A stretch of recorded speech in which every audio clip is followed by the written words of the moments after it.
Agriculture shapes the vision for the future for the new chancellor at the University of Nebraska-Lincoln. We caught up with Chancellor-Elect Ronnie Green to talk about his dreams to grow UNL. Having the opportunity to step in right now at this moment in the university's history is really exciting just because of what lies ahead. Huge amount of growth that we're expecting to experience the next several years on the teaching side, on the research side, on the outreach side, as we really move to becoming a much more distinctive Big Ten university. You've talked about even growing beyond even some of the numbers we've talked about. Just where do you envision us going? Well, we're thinking out to 2025, right? So almost 10 years from now, into the longer term horizon ahead.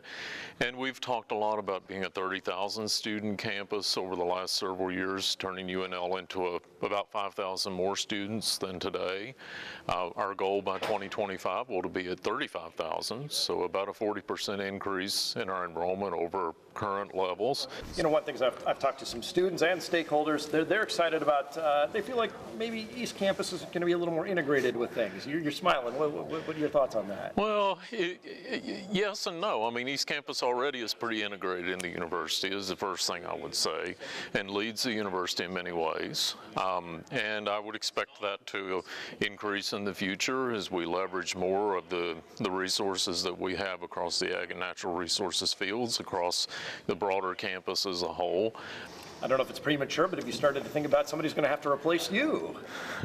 I've thought a lot about that, actually, over an extended period of months. So we'll be announcing soon in the next couple of weeks. When I assume the role on May the 9th, we'll immediately announce the searches for both Vice Chancellor roles at the university, for the Vice Chancellor of Academic Affairs and for the Vice Chancellor of the Institute of Ag and Natural Resources. For a guy who studied animal genetics, I'm sure this is not necessarily where you thought your career trajectory was going to take you. Well, you don't ever envision yourself in these roles, right, necessarily. I don't think anybody ever does. But, starting up in the cattle background that I've had and worked in the cattle industry, there's lots of things about that brings a particularly, I think, valuable set of things to this position. The things you learn in the ag industries, the things you learn in the cattle business, aren't terribly different than what you have just in terms of managing a university and leading a university forward. There's a lot of parallels there too. But no, I would have never expected to be in this role. I've said that a lot the last several weeks.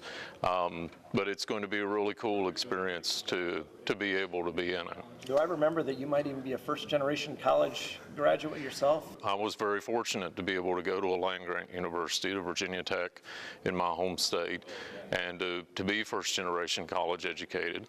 That's particularly important today, I think, because we are seeing an increasing number of first-generation college students on our campuses today, and we're certainly seeing that at the university and at UNL in particular.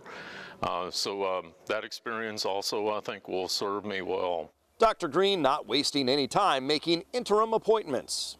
Ronnie Green has appointed Ron Yoder to oversee ag and natural resources at the university on an interim basis. Yoder has been at UNL since 2004. He will now oversee the College of Agriculture, Ag Research Division, and Nebraska Extension, plus the College of Technical Agriculture. Still to come, we head to Juniata to honor our farm family of the month. Regina's in next with your Grow Weather.